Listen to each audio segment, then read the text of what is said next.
So this next video we're going to talk about is a campaign that Melissa McCarthy, the comedian Melissa McCarthy, did, which was for Kia, which is a zero emissions car, or brought out a new zero emissions car with all kinds of new features, like more enhanced backup video where you could see how you like back up, and like I guess like other features in the radio and all those kind of things. But I guess the message of the commercial was that the car was so green, and that Melissa McCarthy is also so green, to save all kinds of world issues, or to support all kinds of issues, and that she's helping the planet by driving this green or zero emission car.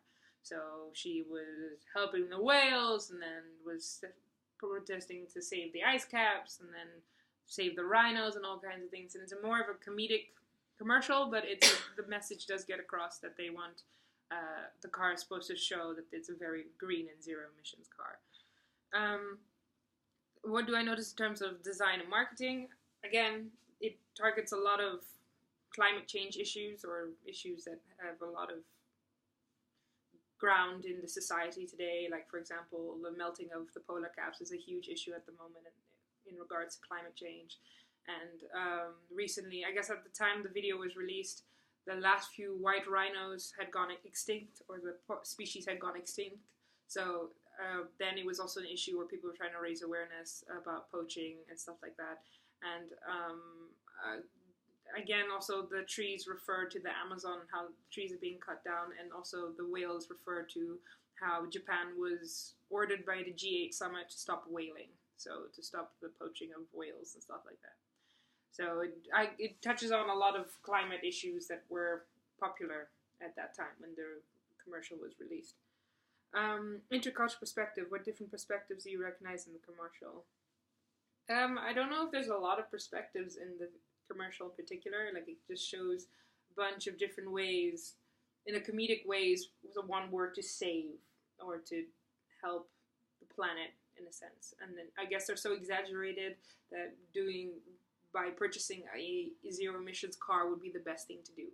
Like, it would be something you could do to save the planet instead of doing all these extreme things. And then they add like a comedy side to it to show how extreme those things are, but they kind of compare the two, like, oh, it's so extreme to like hug trees while they're being cut down, but at the same time, by driving a zero emissions car, it's equivalent, like, in a sense. How is reframing used in this commercial?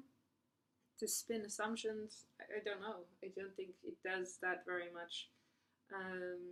I guess the assumption is that if you buy this car, it can have as much effect as any of these climate change processes that could save the planet. Like, the assumption is that if you were to buy the car, then it's the same as going all the way to Africa and standing there and fighting and protesting poaching.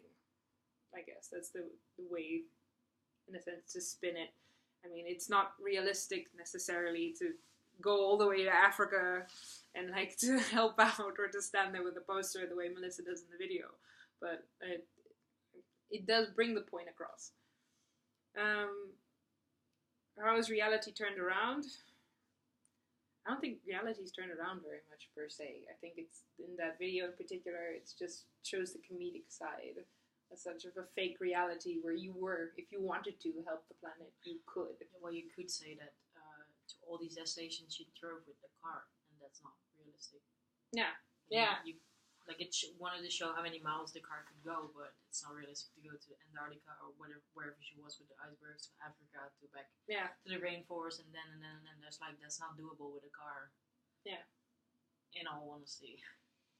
Yeah, so I don't think reality was turned around necessarily. Like, they showed a sense where if you were that committed, that you could do that, and that would be the sense of what you could do, but like, it's not realistic.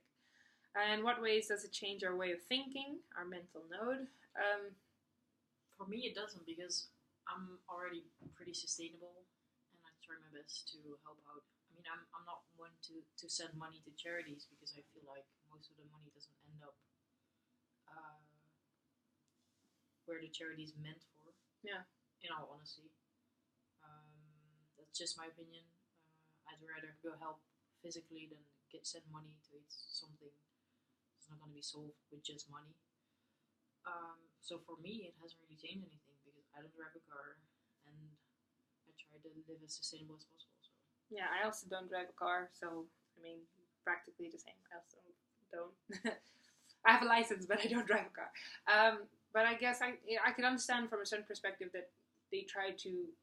I don't think fully change people's minds or fully like um, change the way they're thinking, but to add to it and just be like, oh, just reminding that if you were to drive this car, it is greener for the planet. but I don't think that the general public they just see the funny side and they see the Kia. I don't think they see the problems.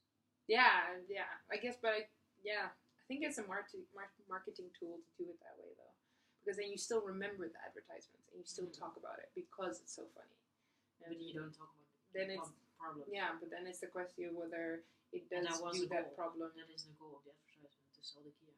Yeah, and the goal is to sell a Kia. And if it is comedic enough that you share it and that you talk about, oh yeah, it was about this green car or this car trying to be green and then then you still got your point across. People are still talking about that car and people are still, yeah. What could be the effect of this video on the target group or society at large? I think we more or less covered that. But yeah, like we said, it does reach the target group because it's so comedic and funny and people do talk about it because it has that lighter side to it, so they will mention it in conversation, I guess. But again, if you were to focus on those issues, you don't really talk about the issues. You more focus on the comedic side of it, and you don't really focus on the car in particular. I guess if you watch the longer commercials, it does give more focus on the car in particular. But then again, the comedy is lost. So the shorter version of the commercial is more effective, I would say. Because like it's just an extra. The longer commercials are just extra bits. They're not very.